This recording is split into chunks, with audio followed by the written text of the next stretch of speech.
all. Okay. Sino ang gumagawa nung action, ang choreography ng bawat kanta mo?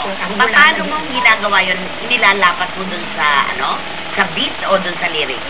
Hindi kasi kapag nag-iisip po ako ng action, iniisip ko lagi ang bata. Okay.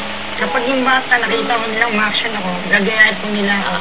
Tuwang-tuwa po ako dahil nag-iisip ko dahil sa mga bata. Anong nararamdaman mo kapag sa Will Time Big Time, kakantahin ng bata? Anong kakantahin mo? Biglang umiiyak ang puso, tapos Yeye Bonel, di ba? Ano nararamdaman mo pag nanonood ka? Siyempre po, tuwang-tuwa po ako na natatanda po ng mga tao yung kanta ko. Dahil bihira po yun, hindi naman basta-basta may singer na yung mga kanta nyo, mga pinag-post nyo, kakantahin nila. April Boy Regino, nauna ang mga hirap. Heto na ngayon ang tagumpay.